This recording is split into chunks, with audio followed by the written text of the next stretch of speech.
Seanca e sotme plenare u shoqërua me debate të ashpra e gjufyese mes mazhorancës dhe opozitës. Edhe pse epiqendra e diskutimeve duhet të ishin dy interpelancat e rëndësishme, njëra me ministrën e shëndetësisë dhe tjetra me atë të arsimit, diskutimi devijoi dhe u përqendrua te hallet e opozitës në raport me mazhorancën pas protestës së fundit. Kreu demokrat Sali Berisha vijoi me bindjen e tij se dhuna ndaj forcave të policisë ishte skenari i mazhorancës, duke i kërkuar për këtë fakt e kësaj të fundit. Mirëpo në reagimin e saj, Ministra e Brendshme Albana Koçiu ishte ashpër ndaj Berishës, duke i kujtuar këtij të fundit viktimat e së kaluarës. Ato që shpërthyen si rrallëherë ndaj Berishës sot në parlament ishin edhe dy deputetet e reja të Partisë Socialiste, Sara Mila dhe Zeqine Caushi. Mirëpo përpos përplasjeve, jo vetëm me të sipërpërmendurit, por edhe me eksponentë të tjerë si nga mazhoranca ashtu edhe nga opozita, u regjistrua edhe një moment të qeshurash. Ishte pikërisht lapsusi i kryedemokratit Berisha, që në vend t'i referojë Belinda Ballukut, e quajti këtë të fundit Belind Balluku. Pas minutave të kaosit në parlament, ku si gjithmonë opozita me në krye Berishën bllokoi foltoren, diskutimet u zhvendosën jashtë parlamentit, ku Berisha e shfrytëzoi edhe këtë mundësi për t'i bërë thirrje shqiptarëve për protestën e radhës të opozitës atë të 20 shkurtit.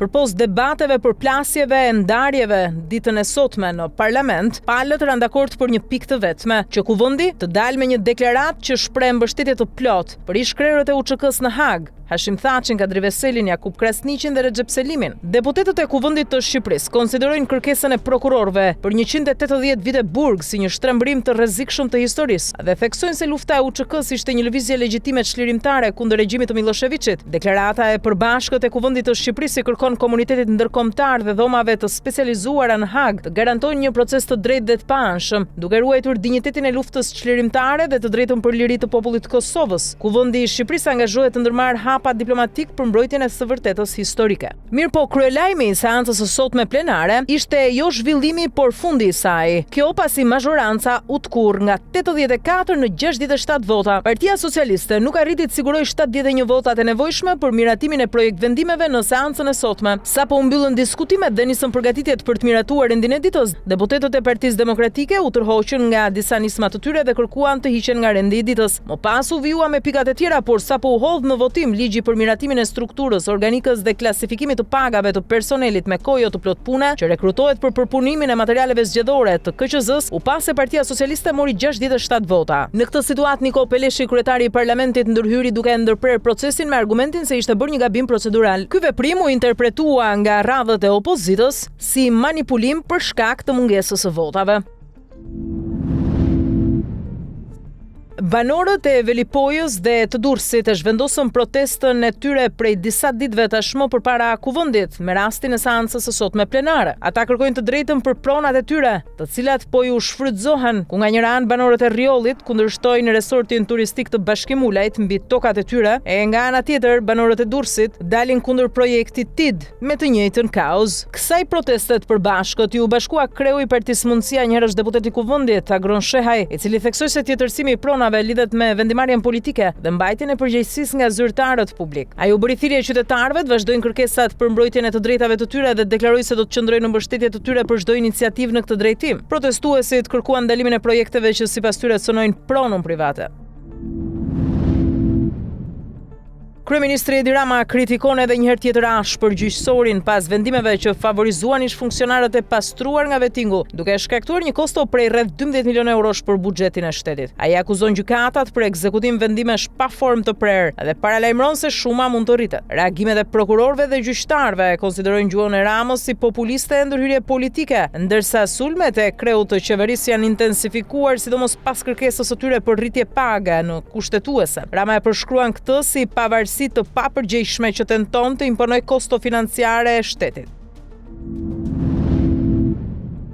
Gjykata kushtetuese nuk mori vendim sot lidhur me kërkesën e shoqatave të gjyqtarëve dhe prokurorëve për i vlerësimin e pagave, pasi antarët nuk arritën shumicën e nevojshme. Seanca e sotme zgjati disa orë, por përfundoi pa vendim. Kryeministri Edi Rama kundërshton kërkesën duke e quajtur si qiqran hell dhe akuzon shoqatat për pretendimet pa drejta. Shoqata e prokurorëve dhe ajo e gjyqtarëve reaguan duke mbrojtur pavarësinë e sistemit të drejtësisë, duke akuzuar qeverinë për fushat populiste dhe përpjekje për të cënuar garancitë kushtetuese. kushtetuese. Në seancën e sotme, gjykata kushtetuese kërkoi kohë duke shtyrë kështu vendimarrjen për rritjen e pagave të gjyqtarëve dhe prokurorëve. Në këto kushte, kryeministrit Rama do t'i duhet të zgjas kohën e ankthit të tij. Kreu i SPAK-ut Klodian Braho u takua me presidentin e Eurojust Mikael Schmid në selin qendrore të agjensisë në kuadër të bashkëpunimit ndërkombëtar në drejtësi. Takimi u publikua nga Prokuroria e Posaçme dhe Agjencia e Bashkimit Evropian për bashkëpunimin në drejtësinë penale. Përfaqësues të Shteteve të Bashkuara të Amerikës u takuan me autoritetet shqiptare të zbatimit të ligjit dhe shoqërisë civile. Kjo është një tjetër dëshmi e mbështetjes ndërkombëtare në veprimtarinë e Prokurorisë së Posaçme, por edhe të gjitha institucioneve të drejtësisë së re në vendin tonë. SPAK ka rikujtuar kompetencat e tij në hetimin e korrupsionit dhe shkeljeve në procedurat publike. Prokuroria e Posaçme vepron për rastet që cënojnë lirinë dhe barazinë në tender dhe ankande mbi 800.000 lekë, si edhe për korrupsionin e zyrtarëve publik kur përfitimi ose dëmi kalon 50.000 lekë. SPAK thekson se vepron në mënyrë të pavarur dhe të bazuar në prova, duke ruajtur autonominë institucionale. Mesazhet vijnë ndërkohë që çështjet e tenderëve dhe korrupsionit mbeten në qendër të debatit publik, duke qartësuar rolin dhe kufitë e ndërhyrjes ligjore të këtij institucioni. Bardhyl Fusha, 58 vjeç, biznesmen ndërtimi, tentoi mes ditën e sotme të grabiste një filial të një banke të nivelit të dytë në Tiranë me motivin e zhytjes në borxhe. Ai hyri në bank me një çantë ku kishte të futur një Kalashnikov, qelloi një herë në dysheme dhe mori rreth 20 milion lekë të vjetra nga arka. Falë reagimit të shpejtë të një qytetari që njoftoi policin, kjo e fundit e parandaloi ngjarjen në kohë. Fusha u arrestua menjëherë sapo doli nga banka së bashku me armën dhe çantën me para. Të dyja u sekuestruan ndërsa hetimet vijojnë, mirëpo fjalët e para që autori deklaroi përpara bluve menjëherë pas arrestimit ishin se borxhet e shumta dhe mosshlyerja e tyre e kishin detyruar të ndërmerrte këtë akt të rënd. Sergej Hasanpapa, i dyshuar për përfshirje në vrasjen e Bledar Muçës në Belgjik më 22 janar 2022, është ekstraduar sot në Shqipëri. Muça, e njohur si krau i djathtë i klanit Çapja dhe Menovkon Anglezi, ka qenë i përfshirë në shumë ngjarje kriminale dhe është ekzekutuar në Anvers të Belgjikës. Hasanpapa u arrestua fillimisht në Belgjik dhe më pas në Spanjë, ku autoritetet e identifikuan me dokumente false. Ai akuzohet se ka dhënë informacion dhe ndihmë logjistike që çojnë në atentatin ndaj Muçës. Ekstradimi i Hasanpapait vjen pas një serie aksionesh ndërkombëtare dhe policive europiane në bashkëpunim edhe me autoritetet tona për goditjen e grupeve kriminale shqiptare që operojnë në Europë.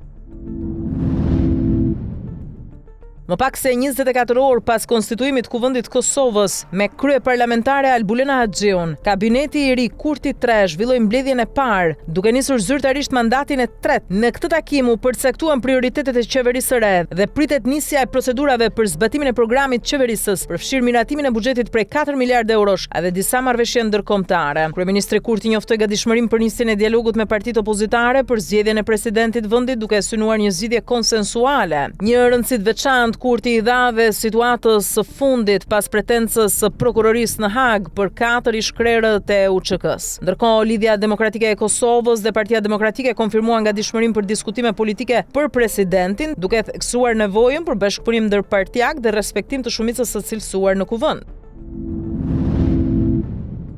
Në Hag vijon faza e deklaratave përmbyllse nga mbrojtja e 4 ish-krerëve të UÇK-s, që akuzohen për krime lufte e krime kundër njerëzimit dhe për të cilët pak ditë më parë pretenca e Hagës dha 45 vite burg secili. Avokati Rodney Dixon kërkoi sot lirimin e Kadri Veselit dhe shpalljen e tij të pafajshëm për të gjitha akuzat. Ai argumentoi se prokuroria nuk ka paraqitur prova bindëse dhe se çdo përfundim tjetër do të ishte padrejtësi. Mbrojtja mohoi çdo përfshirje të Veselit në veprat penale të atribuara dhe kundërshtoi pretendimin për përgjegjësi duke theksuar mungesën e strukturës komanduese dhe elementeve të ndërmarrjes së përbashkët kriminale. Procesi gjyqësor vazhdon me paraqitjen e argumenteve nga të dyja palët, ndërsa mbrojtja synon të vërtetojë pafajësinë e klientëve të tyre. Mirëpo një detaj nga seanca e sotme e gjyqësore duket se tregon shumë për këtë proces, të kontestuar jo pak. Gjatë kohës kur avokati i Kadri Veselit po paraqiste argumentet përfundimtare në mbrojtje të klientit të tij, një prej anëtarëve të trupit gjykues, përkatësisht Christoph Bert, është fotografuar nga mediat teksa duke i përgjumur në sallë. Me pak fjalë e kishte zënë gjumi.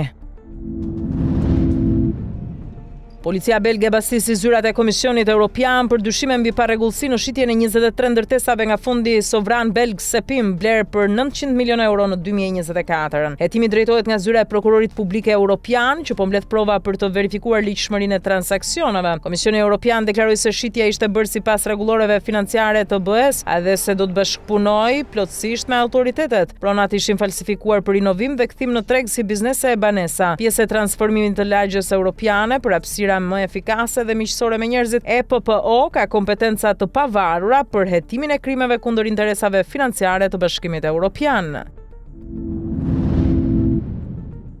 Presidenti turk Recep Tayyip Erdogan priti kryeministrin grek Kyriakos Mitsotakis në Ankara, duke e quajtur tashmë mikun e tij të dashur, një ndryshim i qartë krahasuar me tonet e mëparshme kritike. Vizita u zhvillua në një klim të organizuar dhe të balancuar, ku dy udhëheqësit nënshkruan një deklaratë për ruajtjen e kanaleve të komunikimit dhe mekanizmave për uljen e tensioneve. Në tryezë u diskutuan çështjet të Egjeut, planifikimi hapësinor detar, Navtex dhe SEF, duke theksuar zgjidhjen e divergjencave përmes dialogut dhe së drejtës ndërkombëtare. Ministrat e të dy vendeve dakord për vizita e forume biznesi dypalçe me synimin të rritet tregtia deri në $10 miliard.